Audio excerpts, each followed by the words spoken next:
So Sal, what do you think? Are you excited? Yeah, I'm pretty pumped. I have a question for you. Yeah. It's dire. Okay. Is it popcorn or is it popped corn?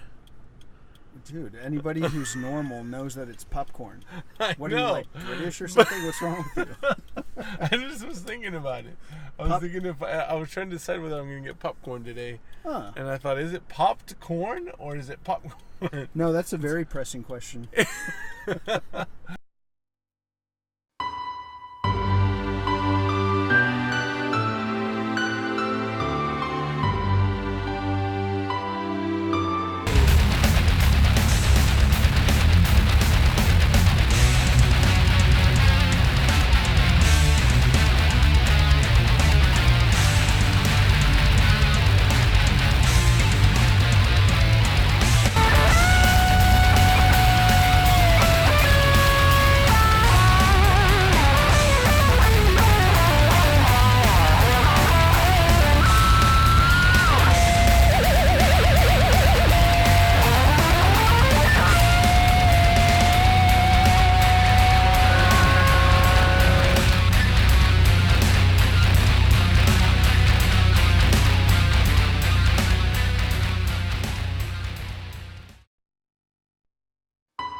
Yeah, no, I'm excited for Joker. I'm excited for the Joker, man. Yeah. I'm a little disappointed, a little brokenhearted that you've seen it already, but I know it's my bad, Yeah. but you know what? It's pretty awesome. I do need to watch it a second time. Like I said, I'm still kind of milling it through in my head a little bit. Yeah. So my question to you, Sal, is what is it going to take for this movie to be great? Like, what are you looking for? So there's a couple things. I don't want this movie. I'm trying my absolute best to not go into this Joker movie thinking of Heath Ledger. Right. I'm thinking that I need to be comparing. Is he going to live up to it? Yeah. Because honestly, you asked me, my initial reaction to that is no. There is no way. Right. And so I'm trying not to think of that. But so what I'm looking for really is that, more than anything, that Joaquin Phoenix, right? Phoenix? Yeah. Takes his own spin on the Joker and is just creative and still sticks to, his form of crazy. I think it's remarkable. I can tell you this. I do think that there's a continuation, at least, of themes that kind of leads up to the Dark Knight trilogy. That's great. I think that there's a thematic connection, if not something like very particular that you can point to or anything like that. But so anyway, I'm pretty excited to watch it again, and so we'll let you guys know what we think. Cool. Tune in. See you soon. Okay. Here we go. Good old Cinemark. Here we go. Yeah, coming up to Joker for my first time. My first time ever watching Joker. My first time, dude. I mean, Sal, it's pretty good. I mean, I'm going to say it's very good, but I don't know. Yeah. Hey, so I feel great about it. Yeah. Hey, we got our Mexican candy. Oh, so there's yeah. the good stuff, guys. Okay, we have to hide it though. Yeah. Come on, hide it. What's going on? There you go. Okay. Okay, ready to go? Yeah.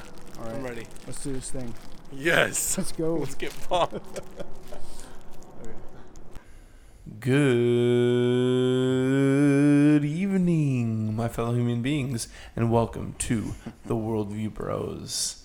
It's been a while since we've been on the big screen. Yeah, I know. But I mean, we'll kind of throw it in here and there, and I think this is a good occasion. Yeah, definitely. I'm Sal, and this is my brother Jim, a.k.a. Jimmy Cocoa Puff, a.k.a.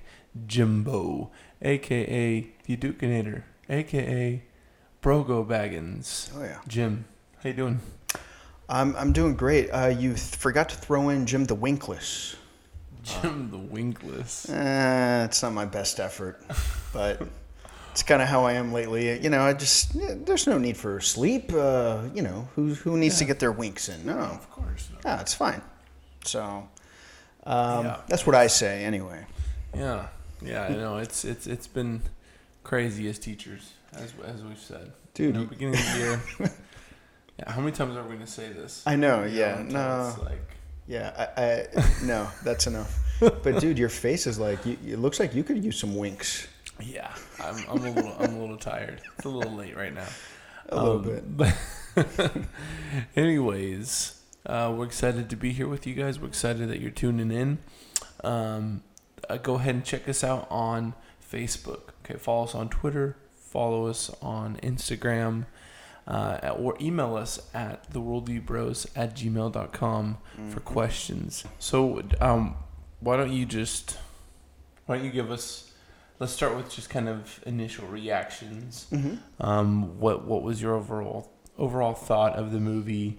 Kind of maybe touch on things that you were looking for specifically that maybe met those. Right. And if it met those specific things that you're looking for or expectations. Right. So I think going into a Joker movie, we know that certain things need to be talked about. So, and this kind of ties into the things that we talk about a lot on the show.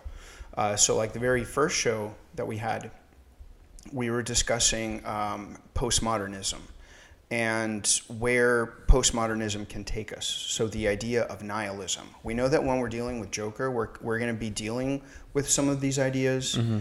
And so going into the movie, I'm asking myself, well, are we going to have something here that's thoughtful, that's thought-provoking and profound, that maybe touches on the true nature of things? Yeah. Or is it just going to be kind of like, a light treatment of it, like, oh, here's nihilism, and so let's just embrace it, like the Joker. Right. Mm-hmm. And I think that the story is there is some complexity to it, some refreshing complexity to it that was very nice. And we can get into it in a minute, but I had just recently, like the first thing that struck me, like just watching like the first 20 minutes or so of it, I had just recently watched Taxi Driver for the first time. Okay. And so right away we see in Joker the aesthetics of the 70s.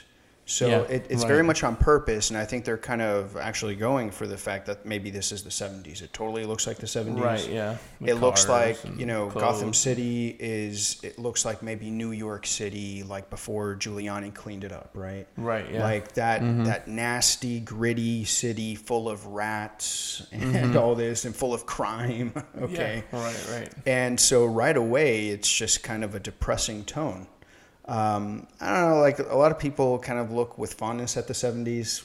When I think of the 70s, I actually get very depressed. I mean, it seems like a very depressing era. Yeah. In foreign policy, for instance, in the Jimmy Carter administration, you have the whole notion of a malaise, that the country was going through a malaise in the 70s. And I think it's not accidental that we're kind of seeing this at this point. I think that this movie is coming at a time when we all realize, whether we're kind of delve into these things a whole lot or not, I think we all kind of realize that we are living through a bit of a malaise culturally. Yeah, I think that the time right now is similar to the 70s in the sense that there is a lot of political instability. There's a lot of cultural instability. There's a lot of lack of faith in the institutions of our society. And I don't think it's an accident that this movie has the feel that it has, the aesthetics that it has, and kind of the premises that it has. Yeah. So that struck me. And even like the typeface, like I think they even kind of go overboard. Like, and this is something that you would notice, like maybe watching the second time, like even at the very beginning, like the logo of whatever production studio or whatever, they have like the 70s logo and like this 70s little theme to it. Like, old school. And it's the Time Warner one. Oh, right, Time Warner, yeah. Yeah. So, and that's one maybe just like one little criticism I have about the movie is that it's a little bit extra. It does lack a little bit of nuance in what it's trying to go for. Like they go a little bit too extreme. Mm-hmm. But anyway, it's that's one of the thoughts I had. But I don't know. What were some of your just initial reactions of the movie, of what it felt like, and if there's anything to this kind of malaise kind of setup? Yeah. So I think initially, I was just kind of struck by, and I think we kind of, I don't know if we mentioned it, or I talked about what I was looking for before we got there, and there wasn't a whole lot of action, which is okay. Right. I'm not just a all action kind of guy, but it struck me that how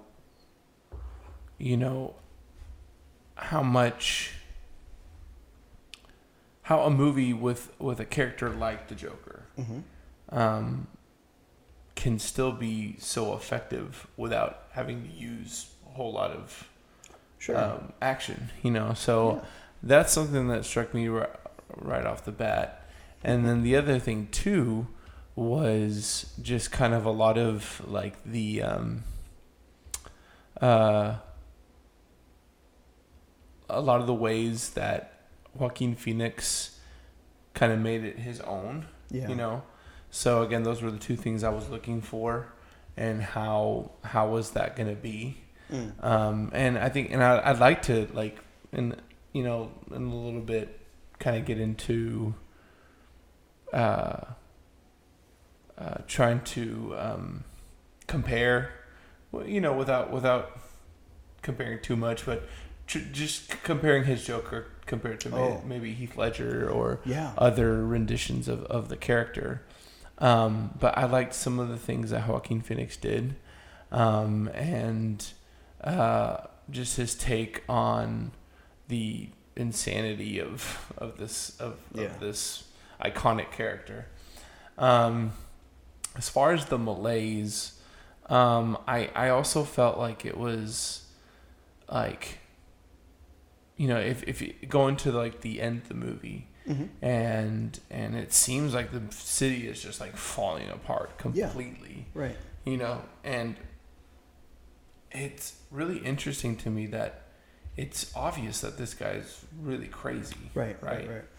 And it's very concerning when you have all these people that most of them are probably not crazy, mm-hmm. but they want to believe in something, and they want to, and so they see this guy who kills these people that make more money than a whole bunch of people. Right, who Wall Street kids, Yeah. And it's like everyone's just sold by it right away. Right. Yeah. And so I mean, part of it is this whole like Gotham falling apart thing that we always see, the theme that we see with Gotham. But I do think that there is this kind of like just this sense of these people want to follow something, mm-hmm. and they're like, oh, that sounds great. I don't make as much as these guys. I'm struggling out here. Yeah. And here's this guy, come from our neighborhood or whatever, killing these guys because they think they're better than us. I like that. I'm going to join that cause. No, yeah. I think that's right. I think that's one of the important themes. So I think that this is a movie that is concerned about the question of meaning, like we were saying. Yeah. And also the question of, this falls into the stuff that we talk about, like nurture and nature. So like what effect does the city, how does the city affect you, right? Mm-hmm. Do we depend on the city for what we believe in, right? The opinions we have, what we think is funny and what we don't think is funny, right? What we think is just and what we don't think is unjust, mm-hmm. or what we think is just or unjust. In other words, the puppeteers of Plato's cave, right? So does the city have an impact on our beliefs and our actions? Of course it does, mm-hmm. Okay? Or is it simply a question of how we're born? Like, are we born with maybe a mental condition or something like this? Yeah, right. And, since we're talking about this, just to jump to the money quote, which is at the end of the movie, right? It's something like, what does the Joker say to Murray? That, hey, what happens when you combine a mentally ill loner or something like that with a society that doesn't care about him? Something like that, right? He says, well, what happens when you combine a mentally ill loner with a society that doesn't give a crap about him? You get what you deserve, right? And he kills him. So I think that's very profound, actually.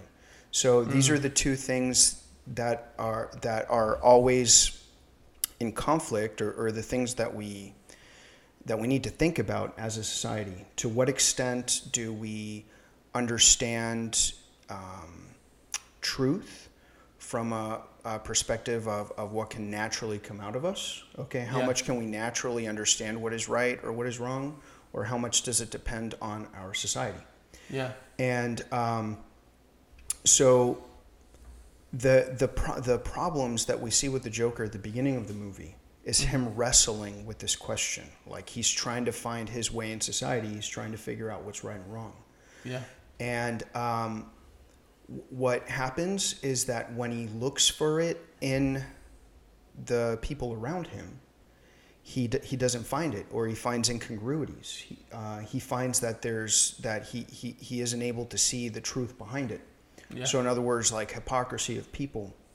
And what's really weird is that kind of the way that he isn't able to understand the true feelings of others. So likewise, people can't understand his true feelings. Yeah. So like, you really empathize with him. Like, for instance, if he's really sad about something, that he starts laughing uncontrollably because of his natural condition. And so what happens? Well, the people aren't really committed to trying to understand him. They just say, what the heck, you're freaking crazy, and kind of spit in his face. Yeah. That was such a moving scene, Sal, in the bus with the kid.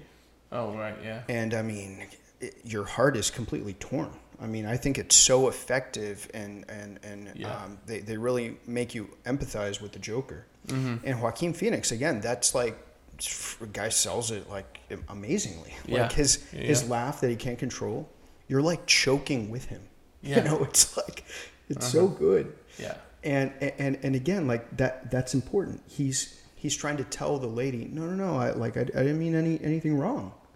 Yeah. And then he starts with his laugh, and his laugh doesn't match his true feelings or what he's trying to communicate.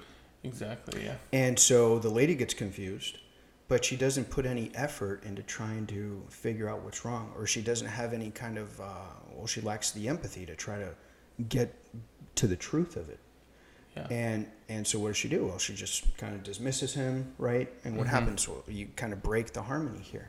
Yeah. So like all those scenes in the beginning, like are amazing. I mean, and going along with just, I guess I'm thinking of scenes that like stood out, you know.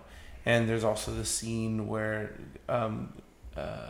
again, sticking to the whole laugh part, the scenes where he's laughing, but he's laughing because not because he thinks it's funny, but because he sees other people laugh, and he thinks, well, I'm trying my best to find my place. Yeah, so, like in the comedy club. Yeah, like he laughs after everybody finishes laughing. Like, and he's like trying to understand. I think there's something to that. Well, I think in that one he's laughing at things that other people aren't laughing, and then he's laughing after the fact. Yeah. So he did a little bit of both, which was interesting. No, that's right. It's like, because it's like he's not understanding. Yeah. He's not. It's kind of like not understanding how the world works, kind of thing. Yeah. And also like the music. Like the music is a very like assonant or dissonant, right? A very kind of dissonant music with some of the cellos and stuff. Right.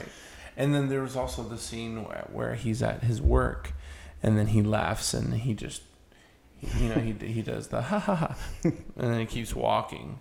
Yeah. You know, and it's like, I think part of that is just Joaquin Phoenix like adding some eeriness to it, you know, and like a little bit of the craziness of the Joker. I think my favorite scene early on in the movie, like my favorite one, is actually when he gets called in with the boss. So this was after like the day before that, he was dancing with the sign, right? And he gets jumped by the kids. Oh, right, yeah. That's another thing. But anyway, so remember he gets called in by the boss of the store. Oh, and he tells them, and he's like, "Hey, I'm getting another complaint." Oh no, but here's the thing. Here's what's important. He starts off by saying, "Hey, I like you, Arthur. A lot of people say that you're weird, but I've always liked you." It's like, oh, he likes me. We're friends here. We're a family. Right, we're a society. Yeah. Okay. And then he goes on to say stuff, and then Joker realizes that it was a freaking lie, right? He says, "Hey, I'm getting these complaints. I got another complaint, and the whole thing about the sign." Mm-hmm. And here's the thing, like, then Joker says, "Why would I steal the sign?" Why aren't you like actually thinking and trying to really get behind what actually happened? Right, yeah. Why aren't you using your reasoning to figure out what the truth is here? Mm-hmm. No, you just want to please your freaking client, okay? And you just want to throw me under the bus for this. Right, yeah. And you had just told me that we were friends and that you liked me. Yeah. And you see his face. You see him start tearing up. Mm-hmm. You see him tear up because he is losing his faith in society. Right, exactly. This is amazing, okay? Mm-hmm. And like that was a very moving scene for me. And then it kind of transitions and you hear the sound of him like kicking the trash can or something. Like, it's just like his mind can't take it. Like he can't take this kind of disjointed nature of real life. Yeah. Honestly, of people behaving evilly. Like, one of the worst things is kind of this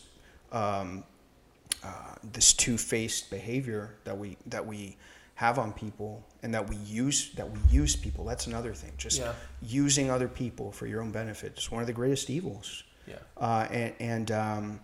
That is a valid critique. Like here's where I don't know to what extent they kind of hold up these figures, like to what extent that really conforms to reality today. I think it's a little ham-handed, the whole thing about Thomas Wayne, like, oh yeah, I mean, all those people are like clowns and stuff like that.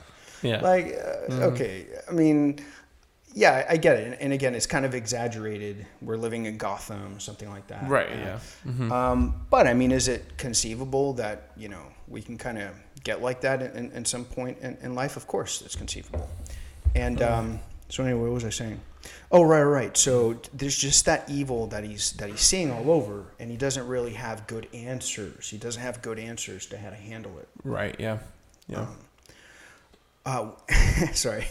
Another cool thing, and again, this is like on my second viewing, I'm kind of looking for other little details. Yeah. Because I knew like one of the most, what shall we say, I guess memorable scenes is like towards the end after he kills like that one, the big guy that had given him the gun. Mm-hmm. Mm-hmm. He's like embraced his role. He has embraced his role as the Joker, that he's finding meaning and kind of, I don't know. I'm still kind of confused. Like, what is he finding meaningful? He's finding meaning in, I guess, giving into, I don't know, a desire to punish people of this kind, right? Yeah, like, right. And I guess I can see that. Like, there might be something intoxicating of like punishing evildoers for their evil deeds that you're recognizing as wrong. Also recognizing the people that that don't really deserve it, Mm-hmm. and they show that he has some sense of that. Yeah. Because of the guy, he tells him, he's like, "Oh, you've been nice to me. You're the only one who's nice to me." Yeah. And he even lets him go. He's like, right, of course. Later, Yeah, he says later on in the film, "Hey, Marie, I don't believe in anything." Well, is that really the case that you don't believe in anything? Mm-hmm. I mean, clearly you do. I mean, you're obviously basing some of your behavior off of something.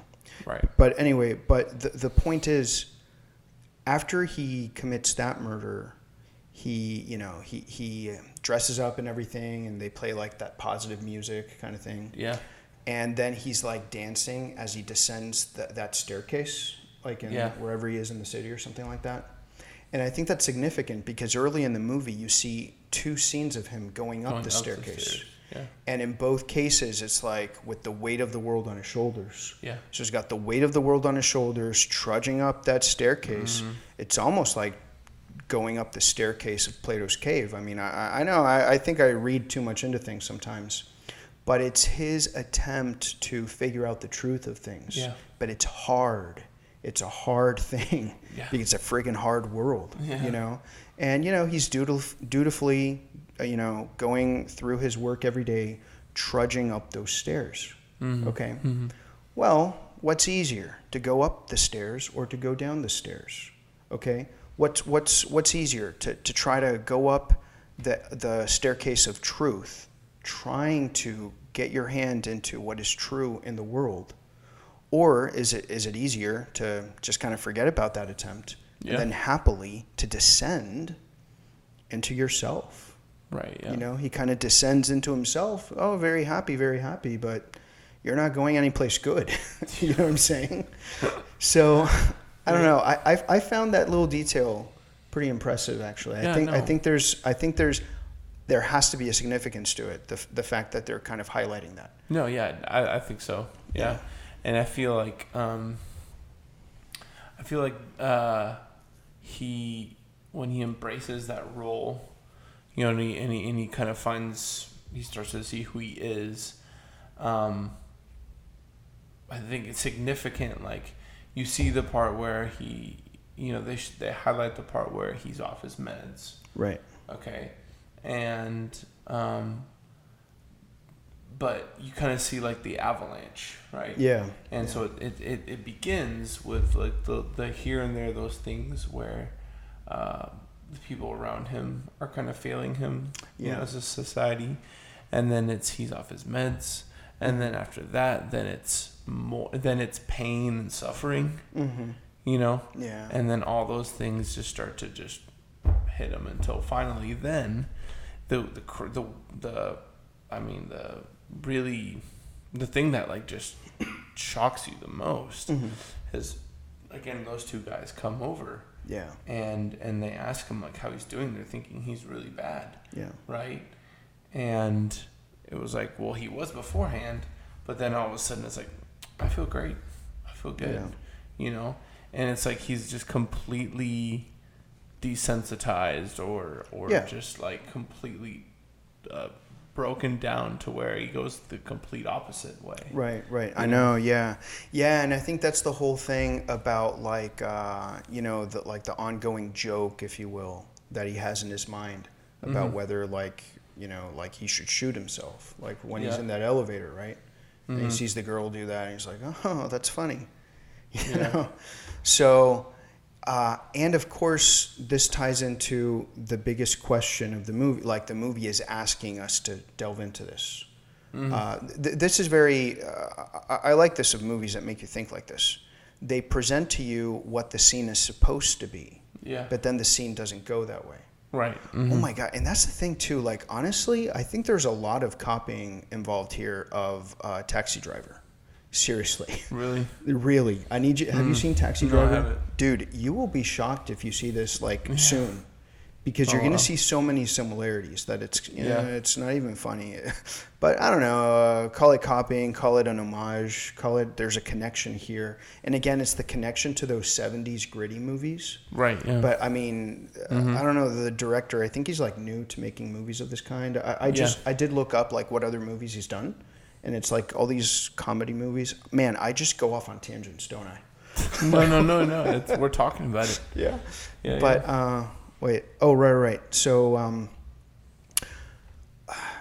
you know how like he practices in his room, like what he's gonna do, like when he was practicing how he was gonna go on stage at the Murray Show, or when he's in the TV room in his home.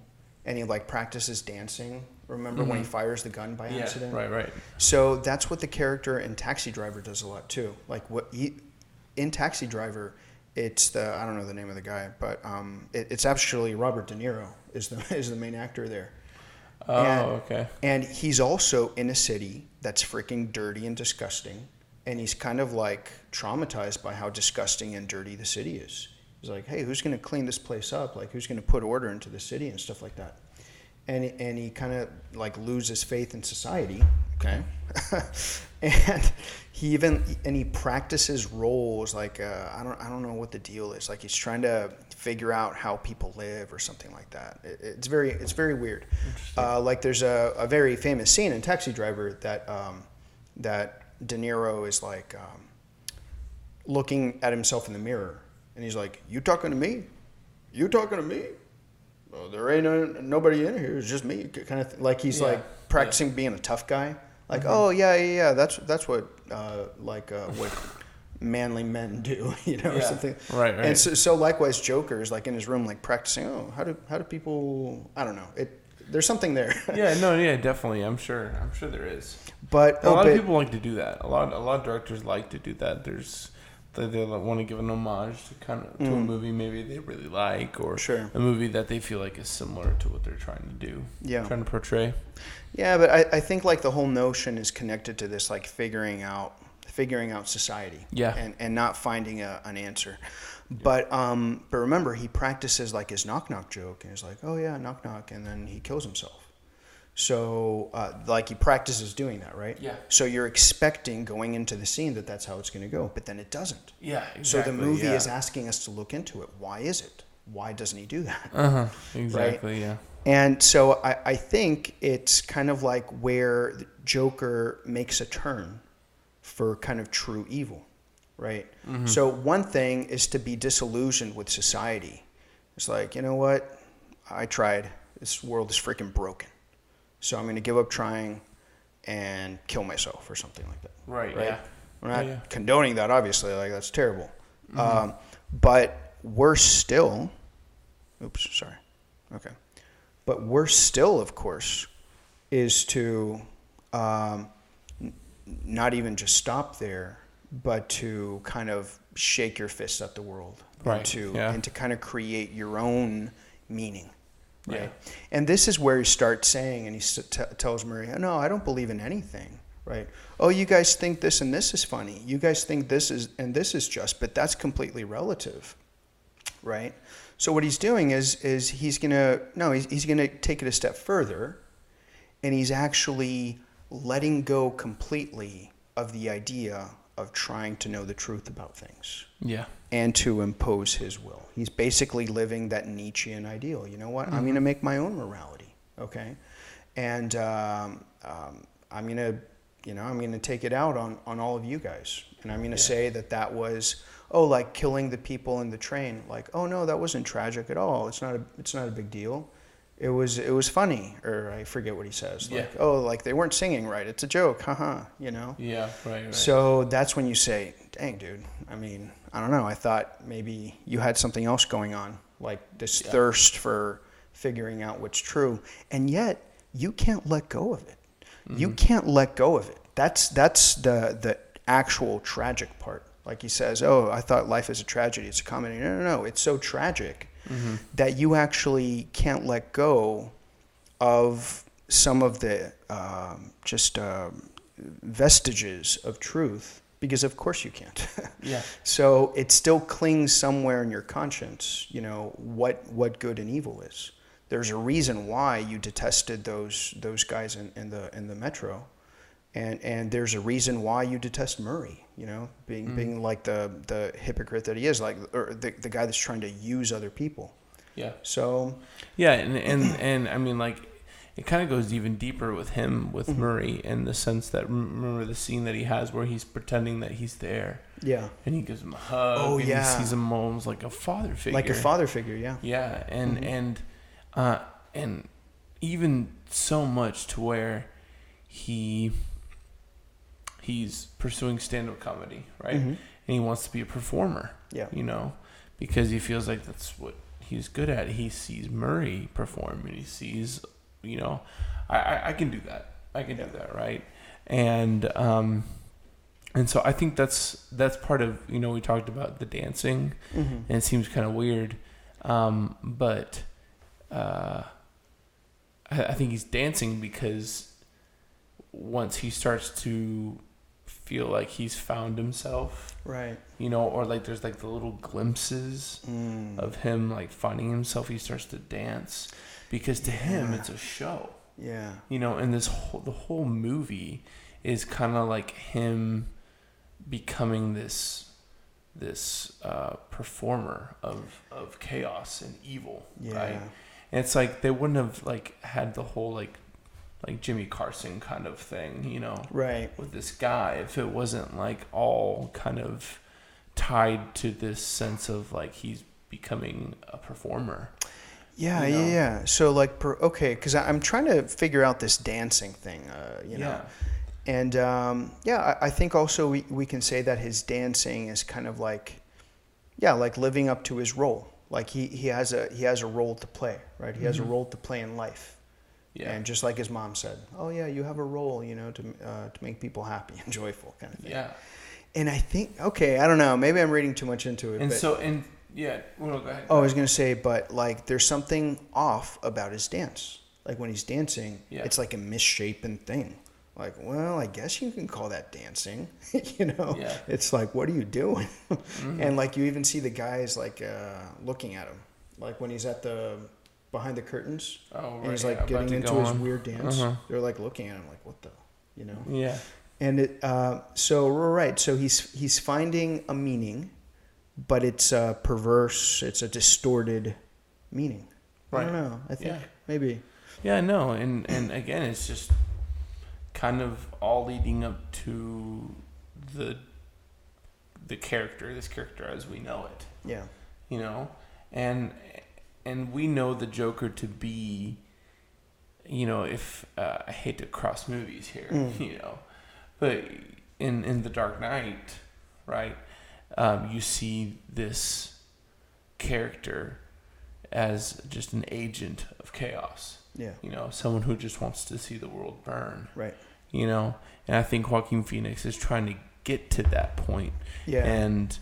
And it's actually really, to me, it's very powerful. It's a very powerful and eerie and kind of just like, you know, kind of gives me shivers, you know, it kind of gives me goosebumps when you see him murder those three guys. Yeah. And he runs away from it, you know. Yeah, that's the other thing. He runs away from it, and he starts to feel the remorse. That's almost like his true nature. Yeah, but he closes the door. Yeah. And then he's like, "Oh, but wait, this, I kind of like this, you know." Yeah. And that's when he starts to really feel it, and like when you see him dancing, and like he's performing, he just performed this evil act. Right. I think it just adds to. Oh man. To the. No, you're right. Yeah. The whatever is starting to stir in him. Yeah, it's kind of feeding on it. Yeah. So I think part of it is an effect, but the other part of it is the fact that he is becoming this performer. It's interesting. You know? It's interesting when he's choking Alfred. Mm-hmm. He suddenly you see him cut. They cut the scene to Bruce. Yeah. And he lets go and he runs. Right. Yeah. It's kind of like the vestiges of true nature, of true humanity in him. You know. Yeah. He's like fleeing from the evil that he's like about to commit. Yeah. You know. Yeah, and I think the other thing too, is I just forgot. Hold on.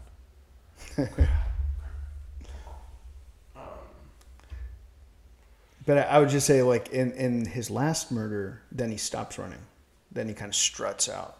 Yeah. You know, that's when they play that music. It's like, okay. Yeah. He's embracing the role. I remember now. I remember. Okay.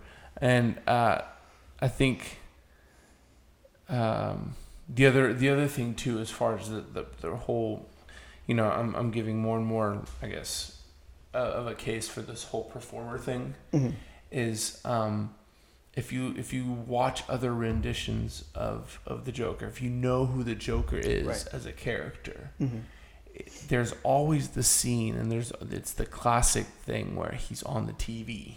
Oh yeah. And he gets everyone's attention. Yeah. And it's watch me. Watch me. Because what I have is an art. Yeah. You know, and that's the Joker. Right, of course. He even asked him. Introduce me as the Joker. Yeah. Because I want people to see what I have to say. That's right. Yeah. If you want to call me crazy, I'll give you crazy, right? Mm-hmm. And they even show it like for a second, like we don't even get to hear what he says. Yeah. He grabs the camera and he's looking at it. He's like about to say something, you know. Like he says, "That's life." The Joker, you know. And then it cuts out. I know, that is classic Joker. Yeah, and so I think I like the take that of him looking up to this Jimmy Carson kind of character. Yeah. And gets let down by him, and he's like, "I'll take it. I'll create my own meaning. I'll take it in my own hands. Yeah. I'll be the performer." Yeah, well, just one other thing about like the other Jokers, like I find it fascinating how Phoenix has definitely like studied his movements and stuff. Yeah. And so like you kind of see him, oh dang, that kind of looks like how the Joker moves. I don't know, moves in the Dark Knight, like these kind of like you see him from behind. And the way he kind of walks and everything. Yeah. I find that interesting. But, oh, well, dang. I had a profound thought right there. Dang. That's what happens. But, yeah. Well, I that's what happens when it's, 1 o'clock. Yeah. Exactly. I mean, I think the other beautiful thing, too, and I guess we can get into maybe if we have a couple more like nitpicks or something like that. Yeah. But I think something that was another beautiful thing are the Bruce Wayne scenes. Mm-hmm. You know, and I know people think, okay, what a cliche to talk about them, you know, because clearly the Batman is in this world. But the first scene that Bruce Wayne is in, and he's there. There's that eeriness of like you're thinking about the future. Foes, yeah, that's always cool. And I see that obviously it's kind of cliche, but it's also really cool. Yeah. And it shows that like there's this little boy who's like curious and just kind of serious. Yeah. Even when this Joker, this clown character, is trying to just play. Yeah. Right? Yeah. And that's the whole thing. He just wants to play with Batman. Yeah. And he wants to do this show. Right. You know, and Bruce is just kind of like, what? Like, you know? And so I thought that was cool. And then the scene, obviously, the classic scene, everyone knows of Thomas and Martha Wayne being murdered. Of course. And I think the beautiful thing is that the birth of, as opposed to other heroes, and I'm talking about Batman now, right? You know, as opposed to other heroes who are heroes because they are heroes. You know, Superman was just a hero. I mean, yeah. You know, he was here. He was strong. I mean, I guess if you talk about like his planet got destroyed, all that stuff, but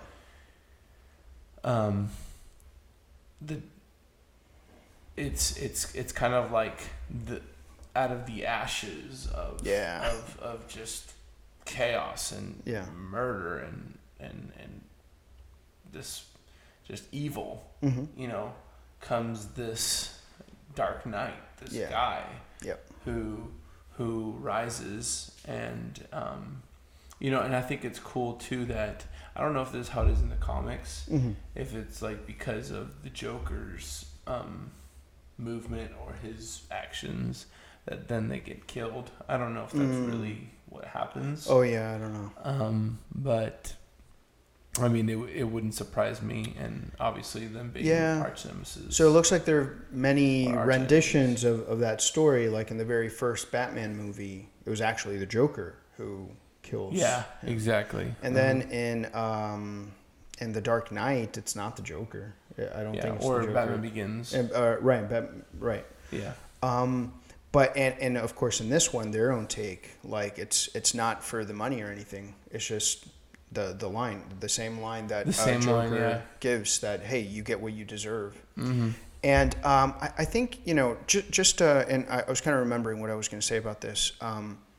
What's the movie just saying overall? Is it saying, hey, society sucks? Is it saying people suck? And if it's saying that, I'm all on board, man. I mean, society does suck and people do suck. Yeah. Okay. Yeah. That's important to realize. And you know who sucks most of all? People who pretend to kind of be in favor of other people. Like there is nothing worse. There is nothing worse than like a rich person saying, "Hey, well, I'm your only hope for salvation." Like how horrid is all this stuff that Thomas Wayne says? Like, well, these people don't know their own good. Like, I kind of need to tell them, like, I need to lift them up from their squalor. Yeah. Like, dude, and listen, that's not unlike a lot of the political messages that we hear today. Mm-hmm. Like, oh man, poor people, y'all are so hopeless. I mean, if we get the right people in power, man, they're gonna take care of us. They're gonna fix things for us. Everything's gonna be fine.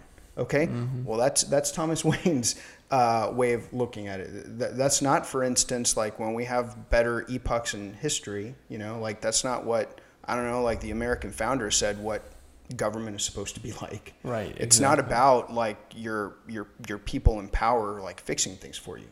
If we're at that point, we're in a freaking bad place in society. Yeah. Okay. The only way that we can make this work is if as a society we're actually kind of working together, that we're truly self-ruling, that we're not depending on the superior people, okay?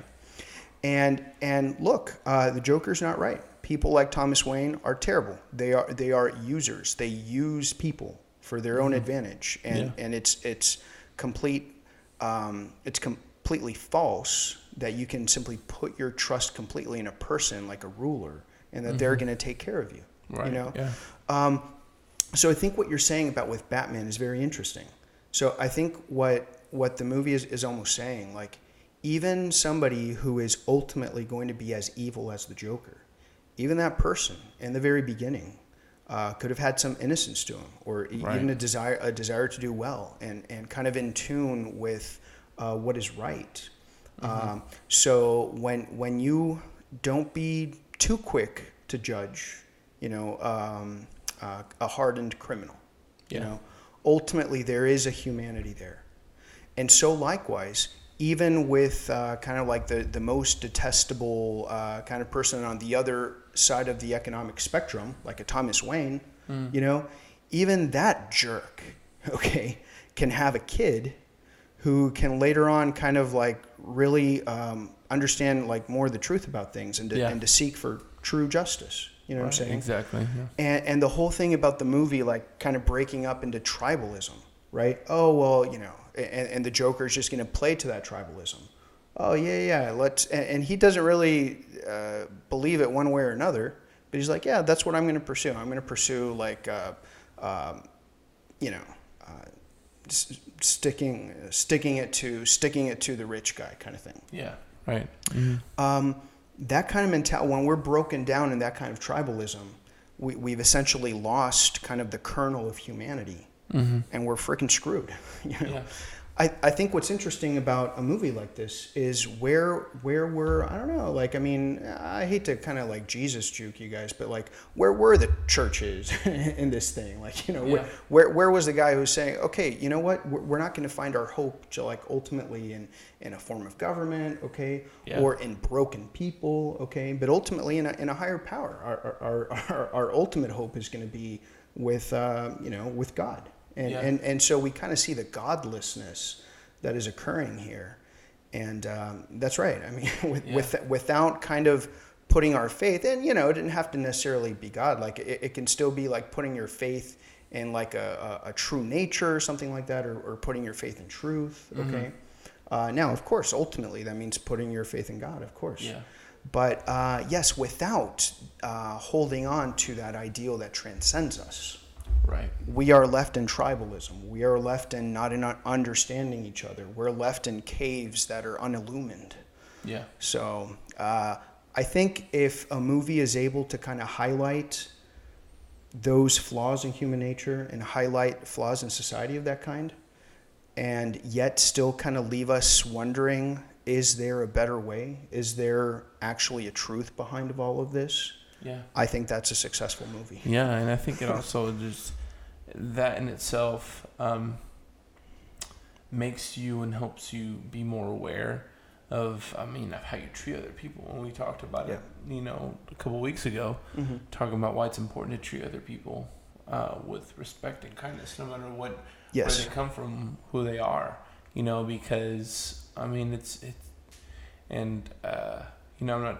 not trying to go off on a tangent here, but we've seen a lot of terrible things in our country, a lot of things happening, a lot of people getting hurt because of people that are lost, and wouldn't be surprised that have had similar experiences of society or other human beings letting them down. Yeah. And just being driven by this sense of no one cares about me, or people are hypocrites and I'm not the crazy one, they are, or not to really say that people that are struggling with those kinds of things are necessarily all crazy, but I don't know, I just think it's a good thing to be aware of. No, you're absolutely right. I mean, what I would say, I would go further. Like we can all go down the road of the Joker. We could all do that. Mm-hmm. And the road of going down there is, we all do this. Like we all, I guarantee you, all of us, we will, without thinking about it, we'll start using people. We're like, I don't really have, you think of this person and I just need to ask them about this and see what's going on. When we get kind of benefits from people, whether it's in our job or whatever, in our family life or something like that, if we're not careful, we can very easily start kind of using people for how are you serving me lately? Yeah. Right? Yeah, like this interaction I'm going to have with you. Okay, well, so what then? I mean, or if somebody's having trouble, like, oh, that's just kind of an inconvenience to me. I'm not going to get into it. Right. So it's really a question about you kind of using this person one way or another. You start using people in that way. Mm-hmm. You start losing the touch of their humanity. You start not reading what's really behind them. Yeah.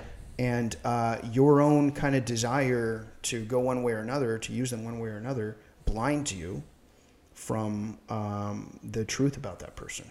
So I think I think that's something that is very well highlighted here. Definitely, yeah. So were there any things that, like, maybe just some nitpicking or things that you didn't understand, things that maybe you didn't like, or something that you just didn't really get, like, why? I know I have one specifically, but... Well, at first I was really kind of thrown off by the dancing. Like, what does the dancing mean? So I think it was kind of helpful talking about it with you. Right, definitely. I don't know. The other thing is, I'm still confused about, like, oh, dang, so did Thomas Wayne actually have this affair with Penny? What's the last name? Fleck or not? And I think that's kind of left ambiguous. Like, it seems like when he goes through the documents, I guess she was kind of crazy, And there's the adoption papers. The adoption papers. Even then she says, he was covering it up. Yeah, and then later you see him hold this picture, and in the back it says, "I love your smile, TW." Like, what the heck? Do you remember that? Oh, right. I didn't even think about that. So... And I don't know, and honestly, whether the truth is one way or another, whether it's simply... And then Alfred's like weird. His altercation with Alfred. Yeah. I'm assuming that's Alfred. Right. Alfred, I would think so, Right. And how Alfred's very like, he knows who he is. Yeah. But I think it's on purpose left ambiguous. Like, I don't think that there's necessarily a definitive answer to it. And I think that's the whole ambiguity or that whole dance, if you will, about nature and nurture. Like, is all of this evil coming about because of Thomas Wayne is kind of like a symbol of the institutions of society. Okay. Yeah. Is this evil coming about because of the institutions of society, or is it this like natural, if you will, in the natural order, the craziness of Joker's mom? Which one is it? Yeah. And it's left ambiguous because I think it should be properly be left ambiguous. They both play a role. Yeah, and I think part of it, I see kind of, if looking again to the future, it's like maybe you like the idea of Thomas Wayne being the beginning of the Joker and the Batman. Right. You know, and out of there comes evil and also good. You know? Yeah. And so, I mean, that's kind of cool. Yeah. Symbolic. No, know? Absolutely. And or maybe you don't like that idea, and it's, you know, it's all a lie, right, on Joker's part. This guy's just a jerk. Yeah. So, but I don't know. I think that's interesting. I like the fact that nobody is left blameless here. So like, oh, I root for this guy, or oh, I root for this guy. No, you all suck. Like everybody here sucks. Yeah. Okay. So my picking it, or my kind of thing that I didn't understand fully was why do I mean, we already know that he's crazy. Right. So they do the whole thing of his neighbor, right? Oh, right. His neighbor, she wasn't there all along. Right. You know, they show as if like he had this like confidence, and he goes in and he kisses her and stuff. Right, obviously that didn't happen. Yeah. And all those things. We also don't know for sure if he kills her or not. I know. Like, it seemed like, did he kill her? Yeah, that's weird. Yeah. You know? And so I'm just, afterwards I thought, well, okay, they do the whole flashback of she's not there in all those scenes, really. Right. But I'm like, why did that have to happen? I don't get why that had to happen. No, that's a good point. Like, notice I haven't mentioned anything about it. Like, because it wasn't like, they didn't use it really as like a, that wasn't the turning point. That didn't seem like the turning point to me. Mm-hmm. You know?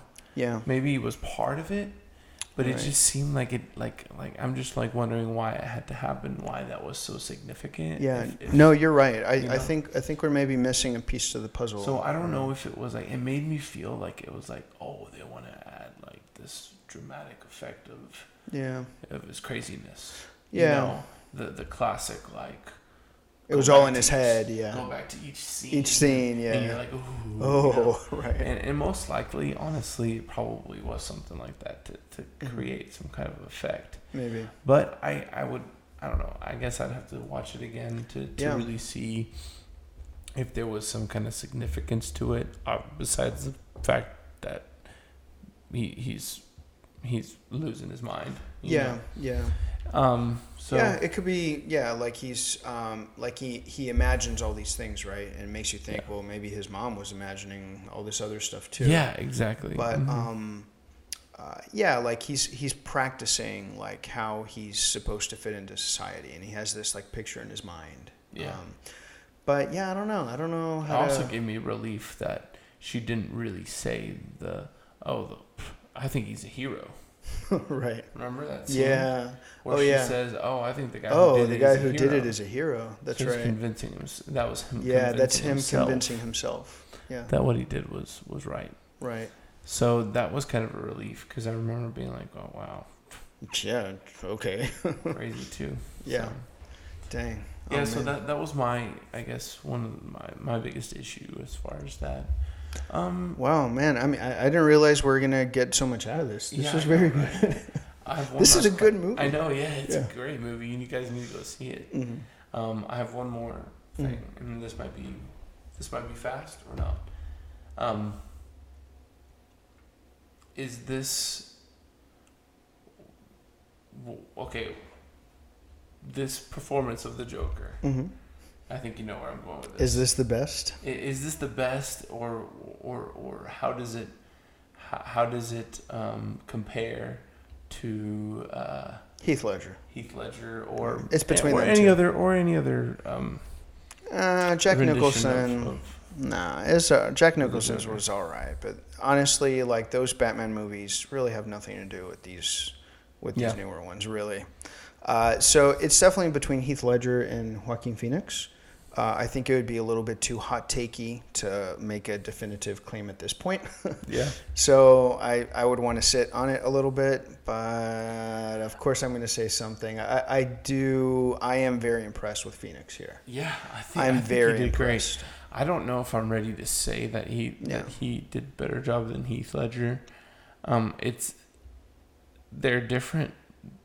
They're in different places, the two Jokers. Yeah, that's right. Right. So this is definitely. I mean, the Dark Knight Joker is not a origin story. No, he's already fixed in his role. He's fixed in his character, fixed in his ideals. Mastermind. Right. Which you don't see the mastermind side at all. There's not a mastermind. On the contrary, he's like actually like very slow in in many ways. Yeah, and like he can't spell right, you know. Yeah. But still, you see these kind of glimmers of like he gets certain things pretty well. Yeah, and he's bold. The boldness, right? Yeah. So they're in different places, but as far as the isms and the kind of like craziness to it, I like the things that Joaquin, I think, brings to the table as far as putting him in the conversation of these two is, I think, I'm going back to the little things like the dancing. Yeah. You know, and I wouldn't be surprised if that was his idea. Like, you know, like, maybe it's not, I don't know. Yeah. But it's like, I'm a performer and I do it. I thought that was great, right? And also physically, physically, the way he runs. Right. That was very, very, I mean, like, I'm sure Joaquin Phoenix doesn't run like that. Yeah. You know? Now, that wasn't like that was his real body, right? Like I'm sure he got real thin. Got ready for it. That's like freaking disconcerting, dude. Yeah, and so and of course I don't have to go over all the things that Heath Ledger brings to the table and that makes him in the conversation of the best performance of the Joker, and the fact that the mastermind of it, and then also just the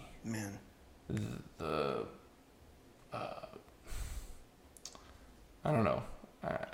We keep saying the word crazy, but just how much of a agent of evil you know, is, you know, how evil he is. No, yeah, like I'm thinking of Heath Ledger. Like one of the things that blows my mind about Heath Ledger's Joker is like, oh, it's meaningless, and then suddenly, you know, he's like, look at me, like you see that devil coming out. Yeah, like, yeah. Gosh, what the? Exactly. You know? It's like he's terrifying. Oh my gosh. Yeah, I don't know, dude. I shouldn't say. And they're both great. And there's the scenes where you see the similarities of the two is kind of Joaquin Phoenix, or I guess I'll start with Heath. You know, Heath Ledger has a couple parts in The Dark Knight where he's just kind of like, right.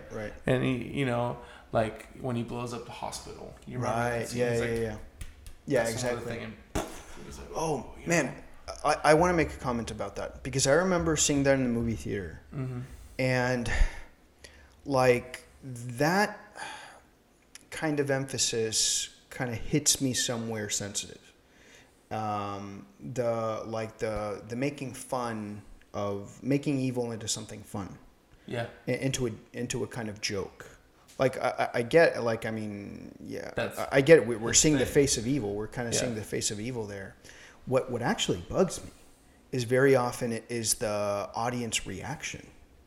Like I remember being in the movie theater and the Joker like doing that thing with the remote, like, oh, it's not working, and everybody like just cracking up. Yeah. And I'm like, wait, guys. I mean, I get it. He's like doing something funny, but you guys don't see like the deeper tragedy here that he's like making fun of like killing a bunch of people, you know? Yeah. And the same thing happened in the movie theater just now with you, when he's in the room and he kills the big guy, right? And then he starts making a few jokes, Yeah, and everybody's laughing, and I don't want to I'm not trying to be holier than thou or anything, but I'm just trying to say it doesn't occur to me to laugh. Right. I don't know. It's like damn, that's messed up. Is more my reaction. Mm-hmm. I don't know. Am I making too much of that? No. I think that we're meant to kind of see that we're supposed to feel disgusted. Yeah. Okay. And here's my point. I think that the laughter is kind of playing into what the Joker's trying to do.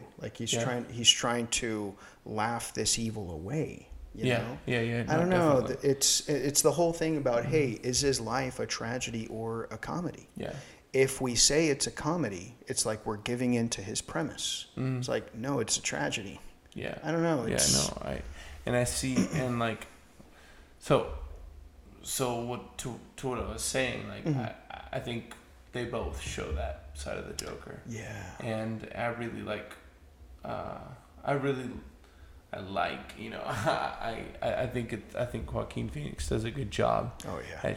At showing that laughing off. No, you're right. There's absolutely a continuity here. Yeah. And like I was saying before, we see these thematic connections. Yeah. The whole thing about in The Dark Knight. The Dark Knight is the hero. How does the phrase go? The hero not the hero that we deserve, but the hero that we need right now. Yeah, right? Yeah. And the Joker's okay, you guys deserve this. So there's this whole question about what does humanity deserve? Yeah.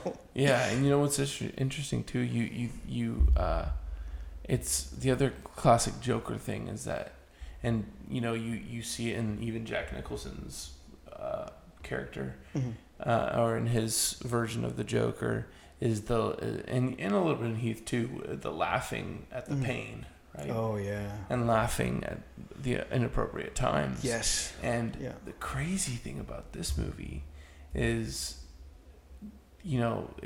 they're driving for you to empathize with the Joker. Right, of course. And so then you see his whole condition thing. Yeah. And it's whoa, well, okay, yeah. So now I understand. So is the Joker not really? Is he not evil? Is he the good guy here? Yeah, so when he's doing all those bad things and he starts laughing, is it because his condition? Oh, right? Is it because oh my gosh, is it actually painful? Dude, yes.